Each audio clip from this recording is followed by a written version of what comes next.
ये तो आप बिल्कुल ही नहीं सोच सकते कि इंडिया जो है किसी भी साइड में आ जाए या अलायंस कर ले। और ये अमेरिका को भी पता है। देखिए, हम लोग थिंक टैंक वाले रिसर्चर्स और एनालिस्ट जो है, हम लोग बहुत चीजें बोलते हैं, लेकिन ऊपर मुझे लगता है लोगों को भी पता है कि क्या मुमकिन है, क्या मुमकिन नहीं है। दूसरी बात, हर किसी को पता है इंडिया की जो रशिया के साथ जो रिलेशनशिप है वो बहुत पुरानी रिलेशनशिप है। अभी इंडिया और यूएस जो हैं अच्छे दोस्त हैं, गहरे दोस्त हैं, लेकिन रशिया तो हमारा कब से दोस्त है। सारा नमस्कार दोस्तों, स्वागत है आप सभी का। दोस्तों, जैसा कि आप सभी जानते हैं कि इंडिया की पोजीशन जो है वो क्या है।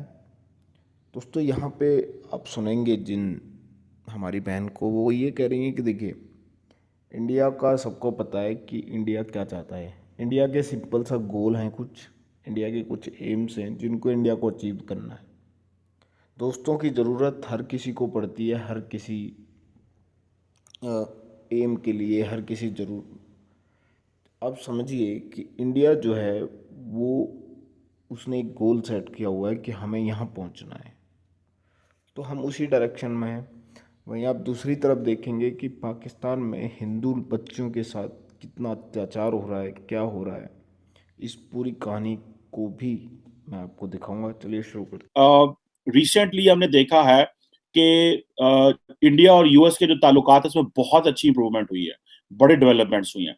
लेकिन ये यूक्रेन को लेकर के, रशिया को लेकर के थोड़े मामलात खराब हुए हैं, जिसमें जो ब्रिटिश एंड अमेरिकन जो प्राइम मिनिस्टर एंड प्रेसिडेंट ने कहा कि हम बड़े डिसअपॉइंट हुए हैं, इंडिया का रिस्पॉन्स शेकी है।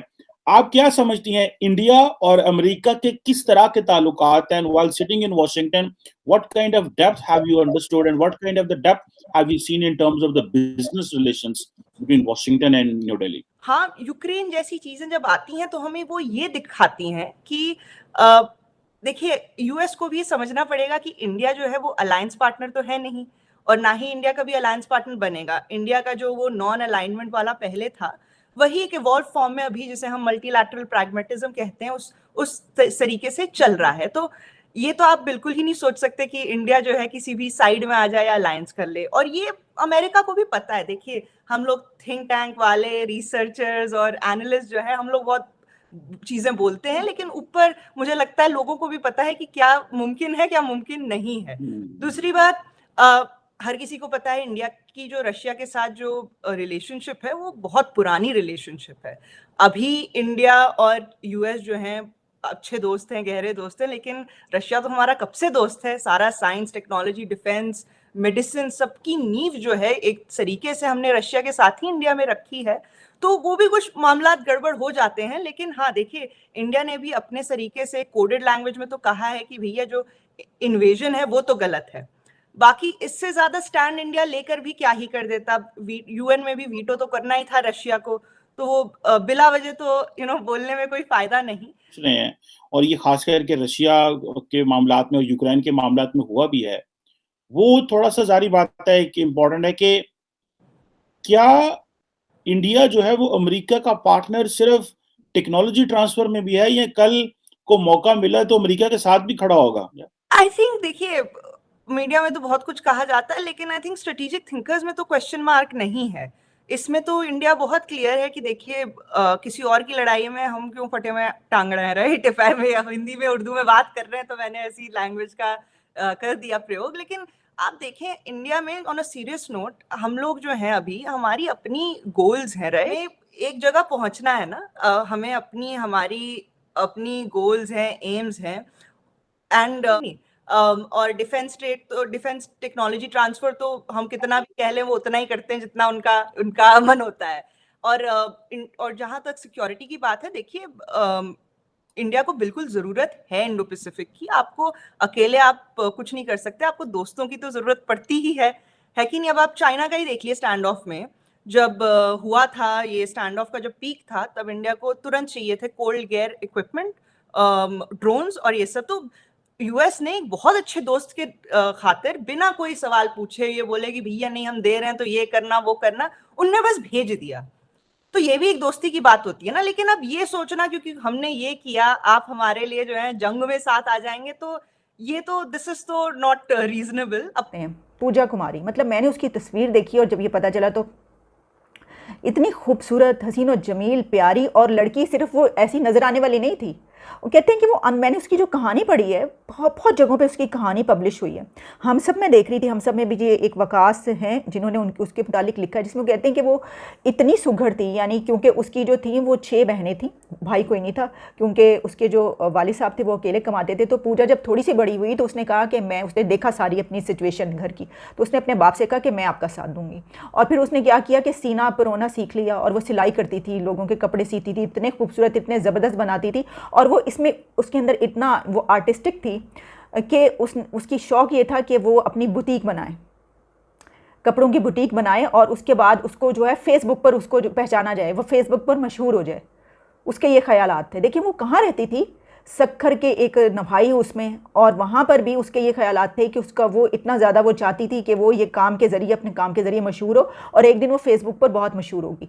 और सिर्फ उसके घर वाले नहीं, जिसने ये सुना है, बल्कि मैं देख रही थी लिखा गया, कोई ये कह रहा था कि एक हीरे को दफना दिया। तो जो जिसने मारा है, कहानी खैर सबको ही पता है, कहानी में क्या बयान करूँ, मैं तो इस वक्त ये बयान कर रही हूँ कि हम क्या हो क्या गए हैं, हम क्या बन गए हैं भाई। और कहानी ये है कि भाई कि यहाँ पर जो है हिंदू लड़कियों को ज़बरदस्ती मुसलमान करके उनको से शादी करने की बीमारी, इतनी बड़ी एक बीमारी है यहाँ पर, जिसकी कोई रोक टोक नहीं, जिसकी कोई रोकथाम नहीं। हम नहीं जानते क्या सिंध में क्या होता है। एक सिंध और उसी इलाके में ज़्यादा बड़ी तादाद है हिंदुओं की, वहाँ पर जो हिंदू लड़कियाँ होती हैं उनको ज़बरदस्ती मुसलमान करके उनसे शादी की जाती है।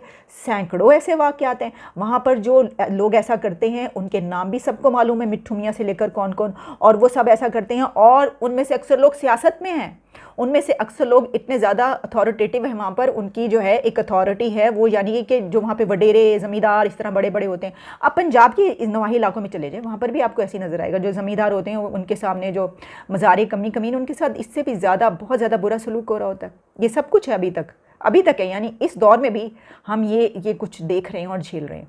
तो पूजा कुमारी के जो थी वो क्योंकि एक उसी इलाके में वाहिद लाशारी ख़ानदान, जो कि वहाँ का एक इन्फ्लुएंशियल फैमिली बैकग्राउंड उनका समझा जाता है, वो जो लड़का था वो उससे शादी करना चाहता था और उसको मुसलमान करके।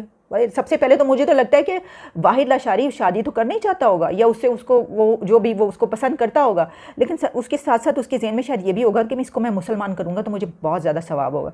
क्योंकि ये हमारे मौलवी हज़रात जो है ना, वो तो सबसे पहले ये डालने में, बड़े बड़े उलमा स्कॉलर्स भी जो है बड़ा फ़ख्र महसूस करते हैं। वो ये नहीं सोचते कि वो बात जब ये कर रहे हैं तो आम लोग जो इस तरह के इलाकों के लोग सुनेंगे, तो वो जब ये सुनेंगे तो वो कहेंगे ज़बरदस्ती किसी को करो मुसलमान ताकि इसका सवाब मिले। वो उसको उस तरह नहीं लेंगे जिस तरह आप बयान कर रहे हैं, और उस तरह में बयान किया जाए तो आप गलत कह रहे हैं। आप कैसे किसी के, एक तरफ हमारे वज़ीर आज़म साहब इस्लामोफोबिया का रट लगाए रखते हैं। आपने भारत में वाक़या हुआ था मुस्कान का, फौरी तौर पर आपने ट्वीट की थी, उसके ऊपर बोले थे और सब लोग उठ खड़े हुए थे, उसका साथ दे रहे थे, उसके वो कर रहे थे, क्योंकि आप वैसा समझते हैं। पूजा कुमारी पे कितने लोग उठे और कितने लोगों ने जो है इन लोगों का, उसके बाप का साथ दिया और गरीब उसके ख़ानदान का साथ दिया, या उसके हक़ में बोले, उसके इंसाफ के लिए किस ने, वज़ीर आज़म से लेकर जितने मिनिस्टर्स और वो हैं, किस ने इसके ऊपर ट्वीट की और इसको कहा गया? नहीं, क्योंकि हमारे नज़दीकी मसला ही नहीं, थोड़े से 4-5% रह गए हैं और हम कहते हैं कि ये भी ठीक है, निकल जाएंगे, कुछ ना कुछ कहीं चले जाएंगे बाहर तंग आके, जिस तरह बाकी लोग चले।